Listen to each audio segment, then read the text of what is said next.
Harry Sheezel. Is there any sort of chance to play this weekend? Or? No, we're unfortunately going to have to rule Sheezel out. Yeah, he's a little bit like Timmy English from the Dogs, not right this week, but we'll wait and see how he is for next week. But it's just too much of a push to try to get him right. He's just got a slight ankle, but hasn't missed a game for us, Sheezel. So it'll be different not having him out there. But we want to look after him well. He's a really important player for us, but his ankle's just not quite right to go this week. You might consider him for next week, though. You're not really that'll all depend. With how he progresses over the next few days. So we've taken every bit of precaution this week to just put him in a boot and just keep the weight off his leg. And we're hoping he'd have a really quick bounce out of the first 2 or 3 days of this week, and then he might even be available for this week. But he rolled in this morning, still pretty sore. So give him the weekend to try to recover and see how it goes. And if it progresses really well, we'll give him a chance to play next week. And if it doesn't, then it'll be curtains for his season. George Wardlaw, I think, was out there looking pretty good. Any updates on him? Yeah, well, he's out of his protocols and available to play. So he'll be. We'll confirm our selection this afternoon, but he'll be in the mix to play either the VFL up at Southport or AFL side against the Dogs on Sunday. Has it just been pure unluckiness that he's copped a couple of head knocks, or is there something that he needs to tweak? No, it's a little bit the way that he goes about it. He's just bull at a gate. He's a ripper to coach, but he's just been a little bit stiff. And the incident in the back end of the Geelong game, he didn't even know he was really concussed. He thought he just copped a whack to the jaw, and that's what he got assessed with after the game. Nothing to do with the concussion, and he just was feeling still unwell, sort of middle of the week. So that's when we assessed him for it, and then that's when the concussion protocols commenced at the time that he reported to the doc. So that's why it's been 2 games. But in actual fact, he's been right as rain for the last 10 days, but just because of the protocols, we couldn't get him to play last week. Would it ever get to the stage where you need to chat to him about the way he plays and protect himself a little bit more? You don't want to lose who he is, though. No, that's right. And, he's played a lot of footy, George, and he's had 2 incidents in the last 5 weeks. And but outside of that, despite the way that he's played, he hasn't had another incident whilst he's been at our club. So hopefully, he just gets a good run at it now. And but in terms of the way that he plays, take that away from him. Probably takes away a fair bit of his footy. So let him just play organically and see how he goes. Have you got a sense for what the Bulldogs might do in the ruck this week without English? They don't seem to have necessarily a natural sort of backup for Tim. Well, I'd imagine Darcy's a pretty good backup. I mean, he's played as their second ruck when English has been off the ground in the games that they've played this year and done it pretty well. So I'd imagine that would be the. Not sure when Bevo's press conference is, but probably better off asking him rather than me. I'd imagine that's what they're going to do, but who knows what they'll do. We'll just prepare as best we can and see how we go. Their midfield's really talented, and so as long their attitude will probably be as long as we can get it to ground level, we'll be okay. And we've got to try and combat that part of it just as much as we worry about what's going on in the ruck. Todd Goldson's got the overall record 80 hit-outs in 1 game. Is that under any threat with the form that Tristan's in? Well, I don't want to underestimate Darcy as a bloke that can come in here. He's tall, he's energetic, he's enthusiastic, and he's an extreme talent.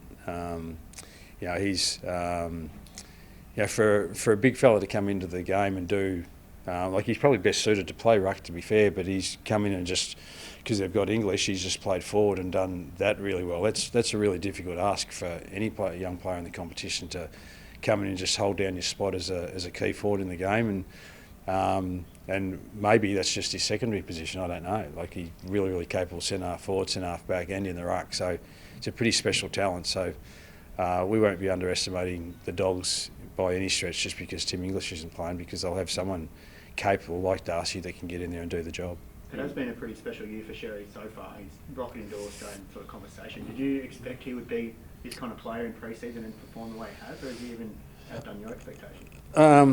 Well, I think he's probably outdone everyone's expectations, including his own. Who's to think that someone that's played as little footy as what he had going into this season, that he was going to produce the season he has. There's part of us that aren't surprised though. He's a ferocious competitor. He's got a skill set that is pretty unique for the guy his size, and that's why he's been able to elevate himself into this position where he's played such a consistent season. He's now being considered for All Australian selection, which is a great credit to him. But from our point of view and his, we've still got 2 games of footy to go. We're not worried about the selection of that. That'll look after itself. There's others that are in control of that rather than us. What he's got to control and we've got to control is just his methodology of how he goes about his footy, and we've got 2 games to go. We've got the Dogs this week and Hawthorn the following week, and that's where we want his focus to be. Do you embrace the opportunity to ruin a couple of finals aspirations?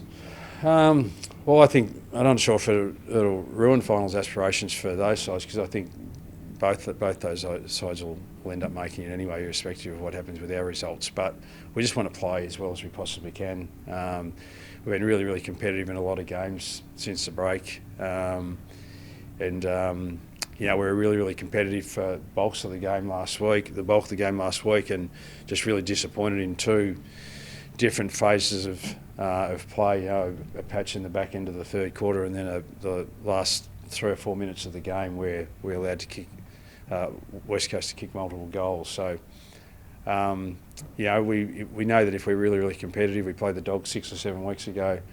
We were competitive in that game, but they were just a little bit too polished for us. So we get another chance this weekend. We'll see whether we made some improvement in the last 6 or 8 weeks. How was the review of that West Coast game? Obviously, like you said, you did a lot right, but it was probably a game that you should have won. Yeah, and that's all part of the journey, and just got to keep things in perspective. With the youngest list in the competition, and by both age and experience by a significant margin, even up against the West Coast side, who are trying to revamp their list at a similar time to us. So they had per player 40 games extra experience. That's two years of footy. So there's part of me that sort of says, no wonder they were a little bit better in the clutch than what we were.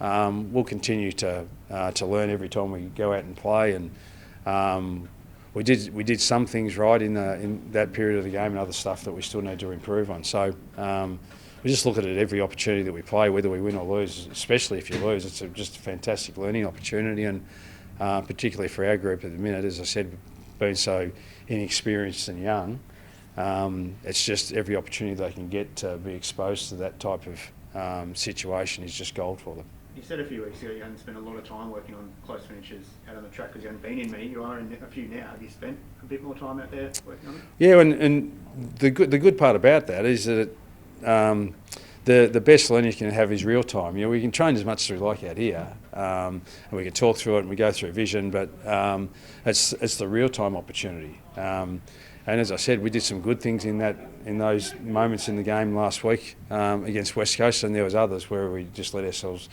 down. And when we can become really consistent, but as we've seen with Collingwood, they were terrific at it for 18 months, and they couldn't lose those close games. And now, in the last 6 or 8 weeks, they're starting to lose a couple of those ones, and it's just like, oh, what's happened? It's just like it's hard to do.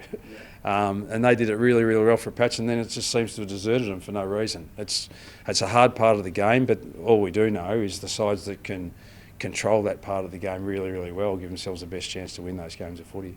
It was pretty well reported this week that the club was interested in Jack Viney at some point in time. How aggressive will you expect the club to be in 30 for all the talent? Yeah, well, we're entering the silly season that's just unfortunate for players and clubs, really, that there's just so much speculation, and but we always leave that to our list management staff. We never comment publicly about any player that we're either trying to pursue or otherwise. I don't think that's fair on the player. I don't think it's fair on the club. I don't think it's fair on the opposition club. But we know that every club in the competition has to prepare for next year, and unfortunately that doesn't start in December or January of next year. It starts sometimes 2 years ago, and all those discussions usually take place between list management and the management of the players, and that's certainly the case with us. We need to try to rise up the ladder, and part of that is just to go to the draft. So our list management team are studying that, particularly because as it sits right now, we've got pick 2 in the draft coming up. But then there's another part to it too, where it's about scouting players from opposition clubs and seeing whether they'd be willing to come to our club to help us get better. So we're in that phase, but that's not my wheelhouse right now. That's Will Thursfield and Brady Rawlings.